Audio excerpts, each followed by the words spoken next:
Bonjour à chacun et à chacune. C'est une joie,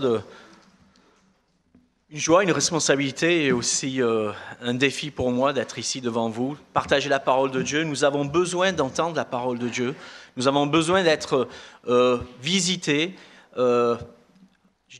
régénérés, vivifiés par la parole de Dieu. Et ce matin, je crois que le Seigneur a conduit toutes choses puisque Olivier a introduit ce culte au moyen de la thématique de la délivrance.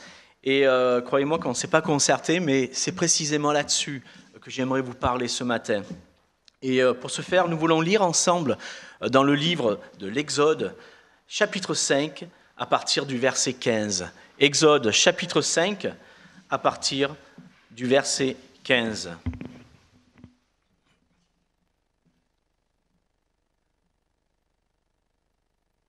Le contexte veut qu'effectivement le peuple de Dieu est en pays étranger en Égypte et subit de plein fouet l'esclavage de Pharaon. À partir du verset 5, il est dit « Les commissaires d'Israël allèrent se plaindre au Pharaon et lui dire « Pourquoi traites-tu ainsi tes serviteurs ? On ne donne point de paille à tes serviteurs. Et l'on nous dit « Faites des briques. » Alors tes serviteurs sont battus.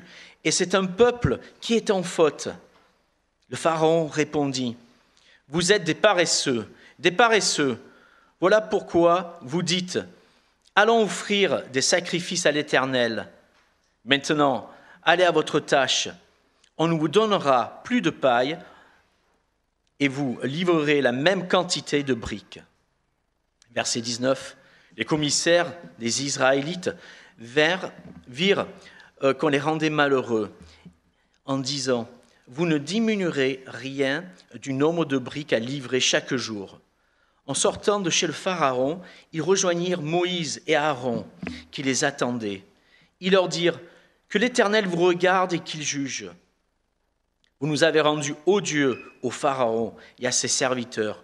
Vous avez mis une épée entre leurs mains pour nous tuer. » Moïse retourna vers l'Éternel et dit, « Seigneur, pourquoi as-tu fait du mal à ce peuple? Pourquoi m'as-tu envoyé? Depuis que je suis allé vers le Pharaon pour parler en ton nom, il fait du mal à ce peuple. Et tu n'as pas du tout délivré ton peuple. » L'Éternel dit à Moïse, « Tu verras maintenant ce que je vais faire au Pharaon. C'est sous l'emprise d'une main puissante qu'il laissera partir le peuple et sous cette emprise qu'il le chassera de son pays. » Dieu parla encore à Moïse et lui dit, « Moi, je suis l'Éternel. Je suis apparu à Abraham, à Isaac et à Jacob comme le Tout-Puissant. Mais je n'ai pas été reconnu par eux sous mon nom, l'Éternel. J'ai aussi établi mon alliance avec eux pour leur donner le pays de Canaan, le pays où ils ont séjourné, où ils ont immigré. Moi, j'ai entendu les soupirs des Israélites, que les Égyptiens asservissaient, et je me suis souvenu de mon alliance. C'est pourquoi je dis aux Israélites, je suis l'Éternel. Je vous affranchirai des travaux pénibles dont vous chargent les Égyptiens. Je vous délivrerai de la servitude à laquelle ils vous soumettent, et je vous rachèterai. Par la force de mon bras et par de grands jugements. Je vous prendrai pour que vous soyez mon peuple. Je serai votre Dieu, et vous reconnaîtrez que c'est moi, l'Éternel, votre Dieu, qui vous affranchit des travaux pénibles dont vous chargent les Égyptiens. Je vous ferai entrer dans le pays que j'ai juré de donner à Abraham, Isaac et Jacob. Je vous le donnerai en possession, moi, l'Éternel. » Un très très beau passage, n'est-ce pas? Un passage dans lequel on ne peut pas rester indifférent. Lorsque nous lisons ce récit, eh bien, on ressent tout le désarroi du peuple de Dieu qui, sous l'esclavage, demande, gémit, soupire après la délivrance, et la délivrance promise ne vient pas. Étonnant, n'est-ce pas? Non seulement qu'elle ne vient pas, cette délivrance, mais pire encore, leurs conditions, après que Moïse et Aaron et parler à Pharaon, leur condition est bien plus pire qu'auparavant. Ils doivent aller chercher cette paille et respecter la quantité, n'est-ce pas, de briques à fabriquer. C'est-à-dire concrètement mettre les bouchées doubles de peur, n'est-ce pas, d'avoir et d'être battus, de peur d'être torturés et voire même tués. Comment est-ce possible? Comment est-ce possible que ce peuple en ait pu en arriver là? Comment est-ce possible que Dieu ait pu faire et laisser faire de telles choses? Est-ce cela le grand projet de délivrance de Dieu pour son peuple? Pourquoi? À ce stade de notre réflexion, j'aimerais vous relire la complainte, n'est-ce pas, de Moïse, cette prière de Moïse. Et Moïse retournera vers l'Éternel et il dira « Seigneur, pourquoi as-tu fait du mal à ce peuple? Pourquoi m'as-tu envoyé? Depuis que je suis allé vers le Pharaon pour parler en ton nom, il fait du mal à ce peuple et tu n'as pas du tout délivré ce peuple. » Complainte, n'est-ce pas, à charge contre l'Éternel. Alors, que répondre à Moïse? Que répondre à Moïse qui supplie l'Éternel et qui ne comprend pas et qui donne cette accusation à charge contre l'Éternel? Que répondre aux commissaires qui, eux, à leur tour, se sont pris aux serviteurs de l'Éternel et qui ont déversé aussi leurs accusations à charge contre les serviteurs de l'Éternel, à savoir Moïse et Aaron? Que répondre à ceux et celles qui nous entourent et qui subissent également des temps difficiles et qui sont là à dire pourquoi? Pourquoi l'Éternel permet-il cela? Que répondre à notre entourage? Que répondre à notre mari, à notre femme? Que répondre à nos enfants qui, devant les faits, semblent, n'est-ce pas, être là et semblent accuser l'Éternel? Dans notre texte, nous voyons que tout s'articule autour de cette problématique. Et moi, j'aimerais vous dire d'emblée, c'est que la réponse, nous ne l'avons pas en nous-mêmes. J'aimerais vous dire d'emblée que Dieu seul peut répondre et que Dieu seul a, n'est-ce pas, cette réponse. Vous dire également que la délivrance tant attendue, la délivrance de ce peuple, n'est-ce pas, est bel et bien un processus lent, un processus parfois même douloureux, mais combien important, combien nécessaire pour être vraiment libre. Mais permettez-moi également de vous dire que lorsque nous sommes là avec nos accusations, lorsque nous écoutons et nous entendons ceux et celles qui se plaignent et qui lèvent le poing contre l'Éternel, n'est-ce pas là la preuve qu'ils ont besoin de délivrance? N'est-ce pas là la preuve, n'est-ce pas, de leur impuissance, l'aveu de leur impuissance, l'aveu de leur incompréhension et qu'ils ont bel et bien besoin d'une délivrance extérieure à eux-mêmes, incapables de se délivrer soi-même, incapables de se libérer soi-même. Devant les circonstances, devant mes craintes, mes inquiétudes, devant mes questionnements, devant mes angoisses, devant même ma manière de voir et de comprendre le monde, mais finalement, ce sont autant de chaînes invisibles qui me ligotent, qui me lient loin de l'Éternel, n'est-ce pas, et qui me tiennent loin de son plan de paix et de bonheur et qui veut pour chacun d'entre nous. La délivrance pleine et entière, comme je le disais tout à l'heure, est un processus lent et parfois douloureux, mais nécessaire pour être pleinement libre. Pharaon vu sous son vrai joug, sur son vrai visage. Nous voulons lire verset 15 Et le verset, n'est-ce pas, jusqu'au verset 21. Les commissaires d'Israël allèrent se plaindre à Pharaon et lui dire « Pourquoi traites-tu ainsi tes serviteurs ? On ne donne point de paille à tes serviteurs.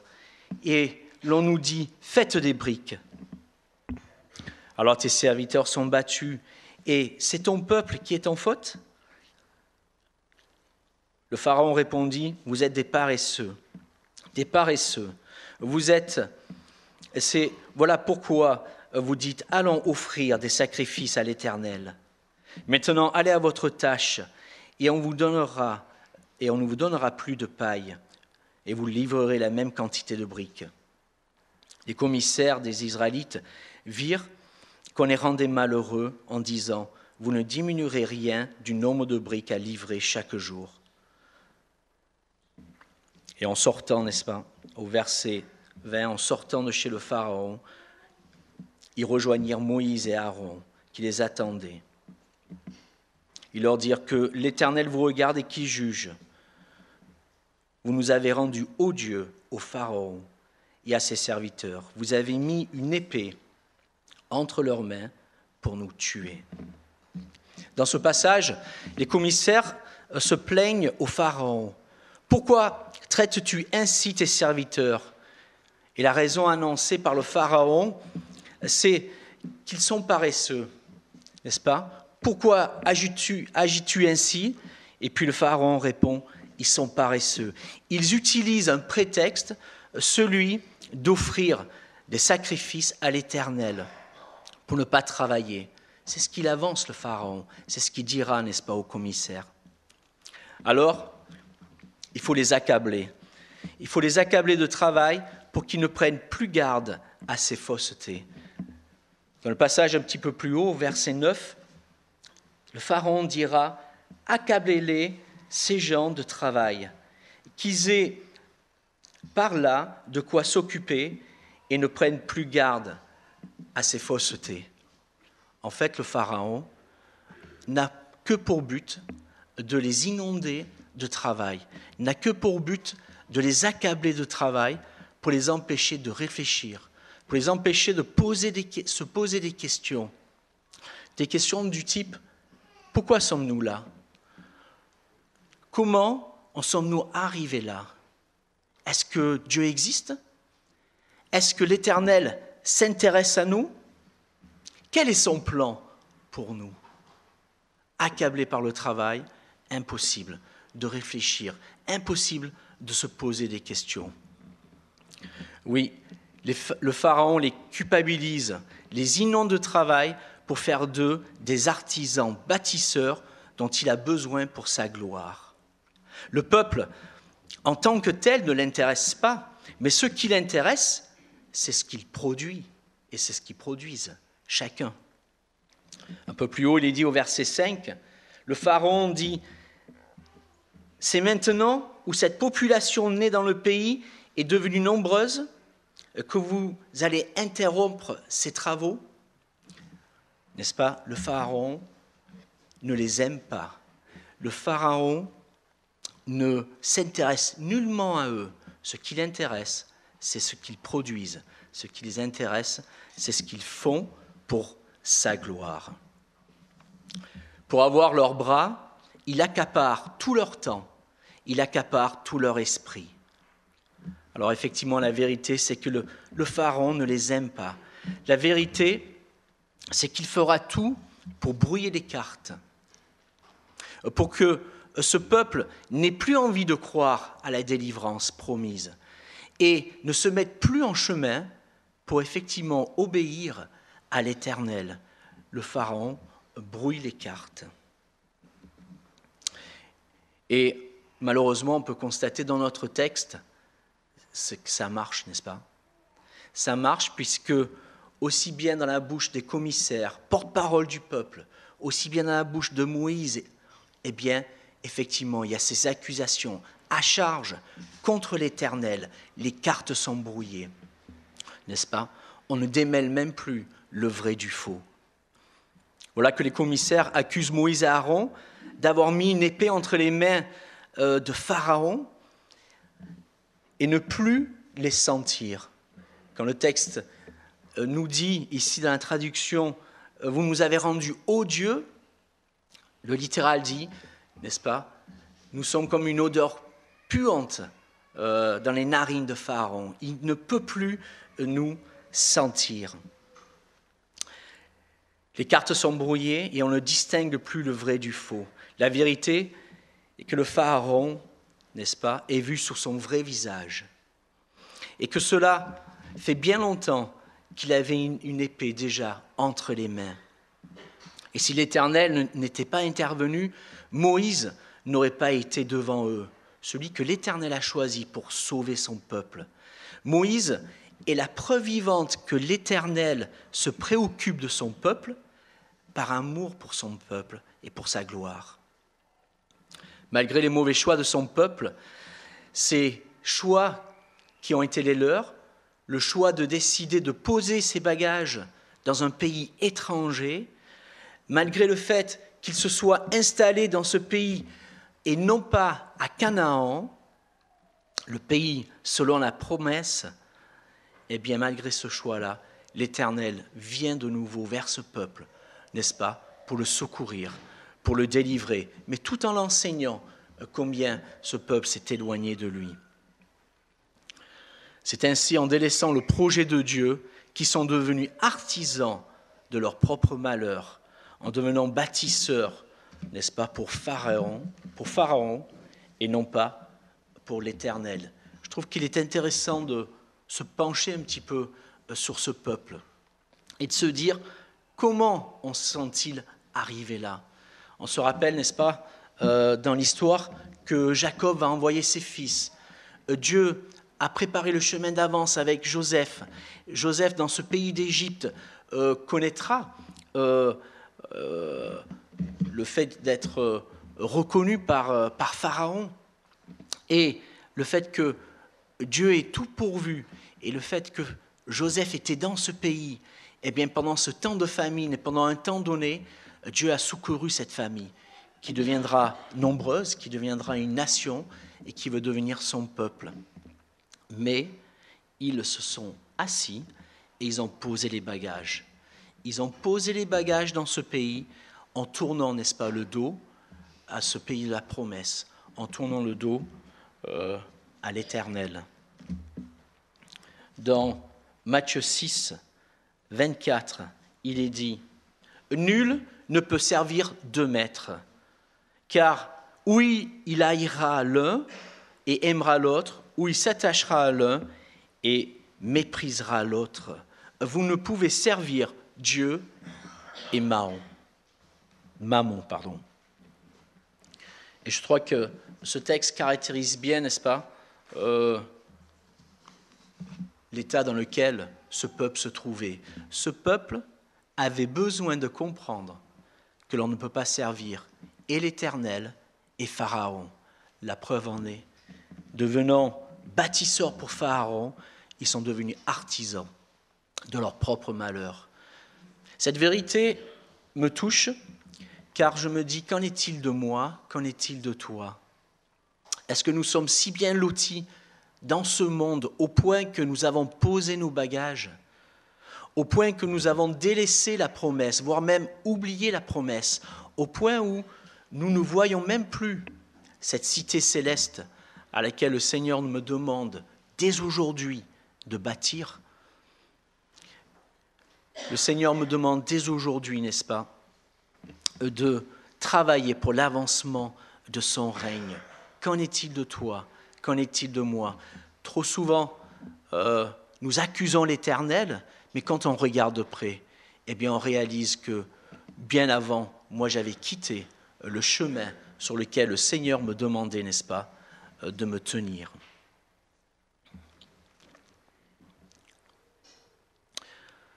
Eh bien, effectivement, si je réalise que là où Dieu me place, Dieu a un plan pour moi, si je prends à bras le corps la parole de Dieu et que je cherche sa face, que je cherche sa volonté, eh bien, Dieu m'atteste, Dieu me promet, Dieu te promet que tu seras artisan avec l'Éternel, non pas pour ton malheur, mais bel et bien pour ton bonheur. Mais si nous avons posé nos bagages dans ce monde, je crains que l'ennemi, je crains que le pharaon de ce monde ne vienne brouiller les cartes et fasse de nous des accusateurs à charge contre Dieu, contre l'Éternel. Tel est son projet, c'est de brouiller les cartes. Tel est son projet à l'ennemi, n'est-ce pas? C'est véritablement de mélanger les choses, de dire que ce qui est vrai est faux et de dire ce qui est faux est vrai, si bien que, comme ce peuple, je peux être perdu, enseveli par mes problèmes et ne voyant plus la promesse, ne distinguant plus la promesse de l'Éternel. Dans Jean 17, verset 14, il est dit, et c'est Jésus qui parle, « Je leur ai donné ta parole, et le monde les a haïs, parce qu'ils ne sont pas du monde, comme moi je ne suis pas du monde. Je ne te prie pas de les ôter du monde, mais de les garder du malin, de les garder du mal. Seigneur, pourquoi fais-tu du mal à ce peuple? Mais derrière le mal, ce n'est pas le Seigneur, c'est le malin. Et bien souvent, n'est-ce pas, nous laissons brouiller les cartes. Bien souvent, l'ennemi, par les artifices de ce monde, accapare notre temps, accapare notre esprit, accapare mon cœur, notre cœur, n'est-ce pas, pour nous utiliser et faire mentir l'Éternel, le faire accuser. Je crois que Dieu me demande de me poser la question, qu'en est-il de moi? Qu'en est-il de toi? Est-ce que je suis si bien loti dans ce monde que je ne désire plus cette patrie céleste? Alors, comment faire pour dénouer le vrai du faux? Eh bien, Moïse nous en montre le chemin. Et dans le texte d'Exode 5, il y a cette parole extraordinaire qui est au verset 22, n'est-ce pas? Moïse retournera vers l'Éternel. Moïse va retourner à l'Éternel, à sa parole, pour entendre ce qu'il a à nous dire. Et c'est précisément ce que nous voulons faire ce matin, retourner à l'Éternel pour entendre ce qu'il a à nous dire. Et c'est précisément au chapitre 6, verset 1, l'Éternel dit à Moïse, « Tu verras maintenant ce que je vais faire au Pharaon. C'est sous l'emprise d'une main puissante qu'il laissera partir le peuple, et c'est sous cette emprise qu'il le chassera de son pays. Tu verras maintenant ce que je vais faire, n'est-ce pas, au Pharaon. » Retourner à l'Éternel, c'est la première des choses à faire. Quand on ne sait plus, quand on ne comprend plus, et quand il y a dans nos cœurs ces pourquoi, eh bien, Dieu me demande de retourner vers sa parole, de retourner vers lui. Et dans ce verset, dans ce chapitre 6, verset 1, le Seigneur dit 3 choses. Le Seigneur dit qu'il va agir maintenant contre Pharaon en faveur de son peuple sous l'emprise d'une main puissante. Et se dégage de ces paroles, eh bien, 3 vérités que j'aimerais avancer pour nous ce matin. La première des vérités, c'est que Dieu dit à Moïse, « Tu verras. Tu verras, n'est-ce pas? Maintenant, je vais agir. Tu verras. Ouvre les yeux, oriente tes yeux vers l'action de mes mains. Tu verras. » Et au travers de ce « tu verras », eh bien, il y a là un appel à la foi. Il y a, de la part de Dieu, un appel à croire en l'action puissante et efficace de Dieu à l'encontre, n'est-ce pas, de Pharaon, mais en faveur de son peuple. Car c'est en cela que l'Éternel agit. Tu verras. Malachie 3,10 dit « Mettez-moi à l'épreuve et vous verrez si je n'ouvre pas pour vous les écluses des cieux. Vous verrez si je ne répands pas sur vous la bénédiction en abondance. Tu verras. La marche avec le Seigneur n'est pas possible sans la foi. Dieu, jamais, ne nous fera l'économie de la foi en sa parole, en sa personne. Et la question se pose, c'est que, n'est-ce pas, quelle est ma réponse dans ce « tu verras ».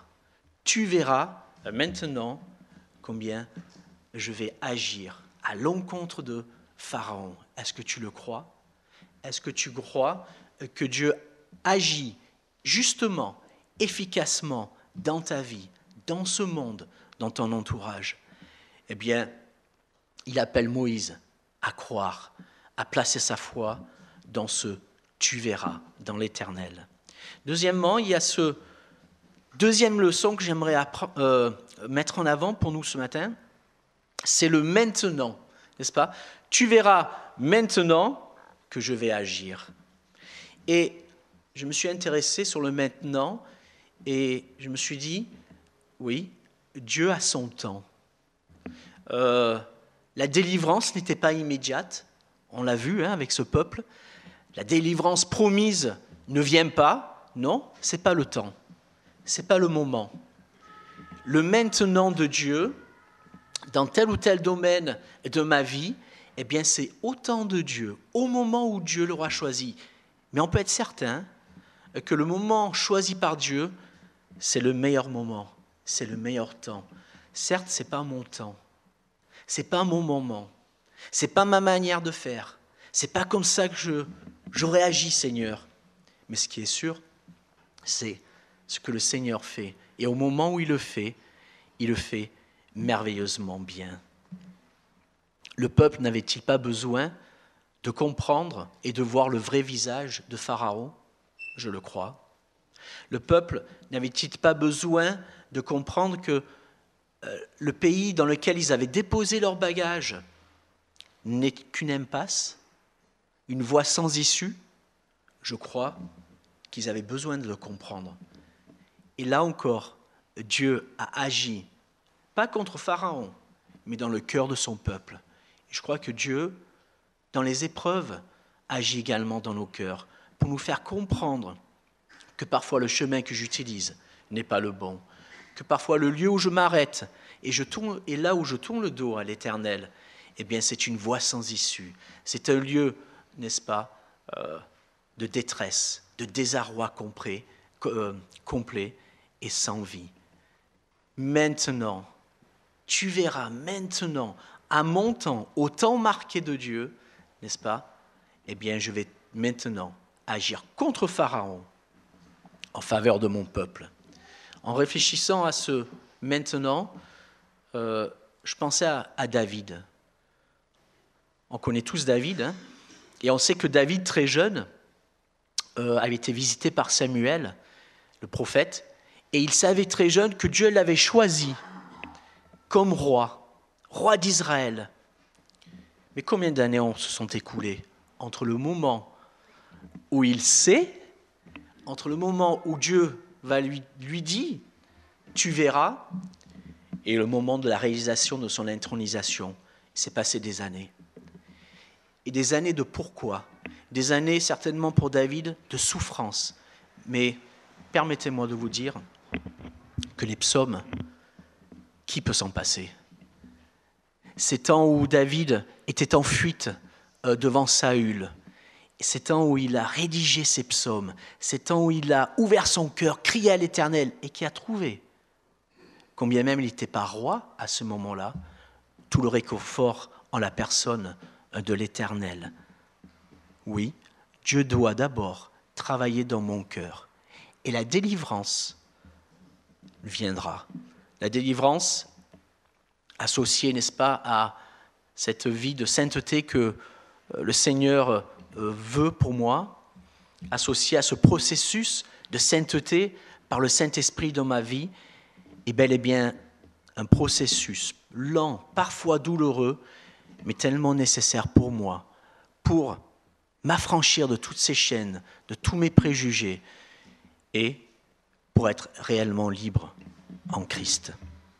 Nous voulons lire Jacques, chapitre 1, verset 2.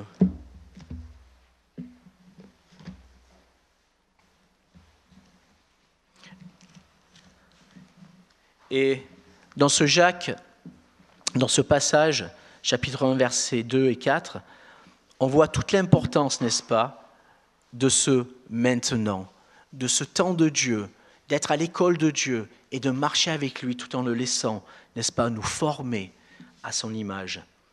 Mes frères, considérez comme un sujet de joie complète les diverses épreuves que vous pouvez rencontrer, sachant que la mise à l'épreuve de votre foi produit la patience. Mais il faut que la patience accomplisse une œuvre parfaite, afin que vous soyez parfaits et accomplis, et qu'il ne vous manque rien. Tu verras.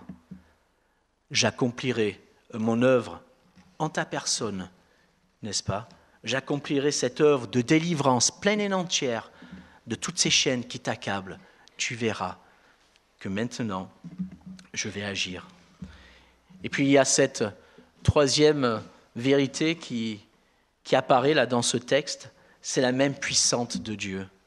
C'est quand même quelque chose d'extraordinaire, mais les paroles utilisées dans ce passage-là nous disent combien personne ne peut résister devant la main puissante de l'Éternel.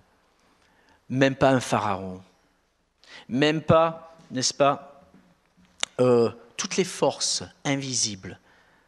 C'est sous une main puissante, sous l'emprise d'une main puissante, que Pharaon vous chassera du pays, que Pharaon vous laissera partir. Tu verras. Et je crois qu'il y a là, pour nous, là encore, matière à croire que Dieu est tout-puissant, que rien ne le dépasse, rien ne l'étonne. Il reste souverain sur ma vie, mais aussi sur les éléments, sur le monde, quand bien même les choses nous dépassent.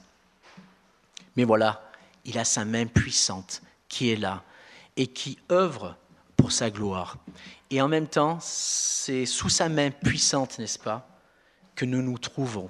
C'est sous sa main puissante que l'Éternel veut que nous soyons. Nous voulons lire dans Jean 10, verset 28, cette parole du Seigneur Jésus-Christ, où il est dit « Mes brebis entendent ma voix, moi je les connais et elles me suivent. Je leur donne la vie éternelle, elles ne périront jamais, et personne ne les arrachera de ma main. » Personne ne les arrachera de ma main. Est-ce que vous le croyez? Est-ce que nous en sommes convaincus que même si le sol se dérobe et se dérobait sous nos pieds, nous sommes tenus par la main et dans la main du Seigneur Jésus-Christ? Tu verras si je n'agis pas. Tu verras que maintenant, n'est-ce pas, je vais agir. Pour finir, je dirais qu'en ce qui concerne tous nos pourquoi à charge contre Dieu, trouvent leur réponse en Dieu lui-même. Je crois qu'on l'a découvert. Il n'y a pas de réponse en dehors de Dieu. La réponse est Dieu. Dieu, l'Éternel, celui qui se révèle, est la réponse. Déjà, pour moi personnellement, qui remplit mon cœur, qui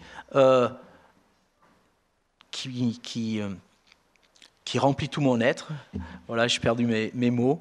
Mais Dieu est la réponse. Dieu est véritablement en lui. C'est en lui que je dois trouver la réponse. C'est ce Dieu qui s'est révélé à Abraham, Isaac et à Jacob comme El Shaddai, comme le Tout-Puissant, comme le Tout-Suffisant. Il s'est révélé à eux en réponse de leur foi.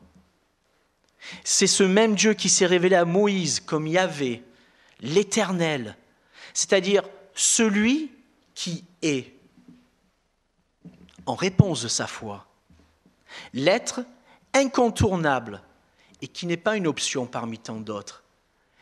Non, on ne contourne pas Dieu. Il est l'être incontournable, l'alpha et l'oméga, le premier et le dernier. Mais qui a tenu pleinement ses promesses, n'est-ce pas, de délivrance, ses promesses de délivrance en la personne de Jésus-Christ, Emmanuel, Dieu avec nous, et qui a porté la charge de mes péchés, et qui a porté cette juste accusation, n'est-ce pas, que Dieu avait à charge contre moi, et qui du coup, nous qui croyons, eh bien, nous décharge de cette charge, nous délivre et nous déclare juste pour que nous puissions, n'est-ce pas, l'adorer, lui rendre ce culte, le servir, car c'est dans cette mesure-là que je serai artisan de mon bonheur, artisan du bonheur de mes proches et témoin fidèle dans ce monde. Le Seigneur Jésus-Christ est la réponse et la concrétisation, l'accomplissement de la promesse et qui porte la charge de mes péchés à la croix de Golgotha. À celui qui nous aime et qui nous a délivrés de nos péchés par son sang et qui a fait de nous un royaume des sacrificateurs pour Dieu son Père, à lui soit la gloire et le pouvoir au siècle des siècles. Amen. Je vous propose de vous lever, de chanter ce chant à celui qui nous aime.